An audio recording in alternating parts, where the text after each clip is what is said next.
Um, Ty, when Steph's doing what he's doing in the third, 21 on 9 of 11, it felt like he made everything. How did you guys were able to punch back every time? How did you guys do that? Yeah, I think, especially when a guy like that explodes, to keep your composure and keep staying with the game plan. I thought, we kind of tried to take them out of what they were doing, and Steph just made a barrage of shots. We tried to blitz, we tried to fire, he split it, he dribbled around it, made some tough shots, some scoop shots falling down, he had it going tonight. But I just like the way we kept our composure. And, I thought in that first quarter defensively we were really good. And then after that, like I said, Steph got going, so it's kind of hard to gauge how good our defense was. But I thought our offense was really good. I thought that third and fourth quarter we really executed out of our offense, didn't get stagnant, had 30 assists, and then we only had one turnover in the second half. We had 2 at the end of the game that we just, held to take the violation. But 1 turnover, so 6 turnovers for the game, for us is huge. And so when our defense wasn't great tonight, on Steph, I thought our offense really carried us and was pretty good. Eric seems very comfortable with that starting unit. Previous games, started the second half today at 14 in the third. What do you like about his fit? I mean, he's another big game for you guys today. Yeah, I mean, he's been closing games for us as of late as well. And just like I said, his poise, his ability to drive a closeout, but also his ability to shoot, 3 or 4 feet behind the line. So it gives you a lot of space. And so when teams are shrinking the floor, you have a long rotation to get out to him. And I thought he did a good job of just staying poised and, like I said, knocking down some big shots in that third quarter. See, you mentioned the turnovers. The other part of the possessions is y'all had a lot of offensive rebounds. I know that was kind of what y'all were hitting harder in January or first half of February. How did that come about tonight, where you guys were much more aggressive getting possessions back on the misses that you did have? I just thought Russ did a good job of crashing the glass. He had some big plays for us. I think we scored 3 out of 4 of those offensive rebounds he got. T-Man crashing the offensive glass. I thought he was huge as well. And so, when you got your guards, going back and getting offensive rebounds, it puts a lot of pressure on your defense because now we're getting open threes or they're finishing at the basket. So I thought those 2 guys going to the boards was really, really important. And Russ had a huge one in that fourth quarter and a putback as well. So just things we've been talking about, things we've been working on, things we got to keep getting better at. And, you're starting to see it come around.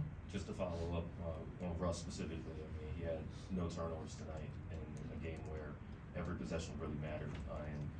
And what does that say about the progress that he's made, not just 2 weeks ago from the Golden State game, but just in his time overall since the All-Star break? I mean, that's what great players do. And so, he's getting used to playing with the guys and where guys are going to be at, where the guys want the ball delivered, and just getting familiar. Like I said, it's only been 9 games, and so he's fit right in, and he's done a lot of great things for us. And so he's only going to continue to keep getting better once we kind of learn exactly everything we want to do offensively. But like I said, he's been great for us. Both ends, in the locker room, in practices, in the games, and so just got to continue to keep building off that. Ty, what was the explanation on the flagrant 2 on Marcus, and was it one of those where after what happened on the previous trip down the floor, they were trying to rein it in? I don't remember. Zeus had some struggles defending the Warriors and staying on the floor in the past, but tonight, 19 and 16. What do you make of his progress, not just as a player overall, but in this specific matchup?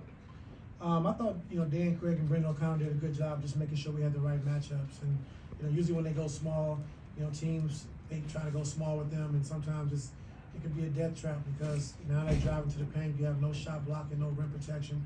But I thought Zoo did a good job. And like I said, Dan Craig and BOC just making sure we got the right matchups, when to blitz, when not to blitz. And I thought Zoo did a great job, like I said, on the glass, finishing around the basket, getting to the free throw line, and he was huge for us tonight. Ty, I think in 5 of your games since the break, you guys have scored 124 or more points in the game. What have you guys found offensively? Kawhi and PG, when they're attacking the basket, getting to the paint, we're a totally different team. I think Russ's pace, the way he's pushing the ball in transition, getting easy layups, getting easy threes in transition. And, we find out the style that we want to play. And with PG and Kawhi being healthy, you continue to grow with that, continue to see things we need to work on, things we need to get better at.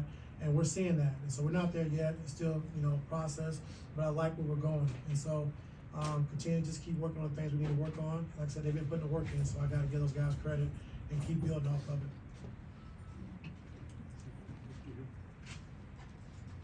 Anybody else? Let's talk about good. My bad. When Steph is making those shots and you're talking about guys keeping their composure, is there anything at this point? Is there anything you have to say, or do they already know what to do? Because that's a wild sequence of events to keep your composure under. Yeah, I mean, I've seen it a lot of times, and just the biggest thing is like we was up, 12, 13 points, and so when we went on that barrage, we still up 7. We called timeout. Listen, he's gonna make some tough shots. We know who he is, and so just keeping our composure, staying with the game plan, and then we didn't want to overreact too much. We wanted to show him some blitzes, but also we wanted to be able to guard him straight up a little bit too, so we can give up 2s instead of 3s. And you got Clay and Jordan Poole on the backside. It's tough to just try to blitz step the whole game. So as long as we kept that lead at 6 or 7, we just kind of did a couple of different things, but just keep your composure. And I thought we did a good job of doing that. Last one off. Yeah, you had to call 3 early timeouts, first quarter, second quarter, third quarter. What did you kind of see in that fourth quarter where they finally, the Clippers, they finally got off to the start that was required to put that game away? I think just executing through our offense. Like, we didn't get stagnant. We ran the sets we wanted to run. We executed our sets, and I like what I saw. And then just early on in the game, when Golden State goes on a 5 or 6 point, 5-6-0 run, I'm always gonna call a timeout just to try to, settle those guys down, because 5 or 6 can go to 13 or 14 quick. And so you just want to be smart with your timeouts, especially early on in the game, and especially early in that third quarter, because they're a third quarter team. And we talked about that coming out of halftime, and they went on that run, so we had to stop it as quick as we could. Thank you. Toby, you had something?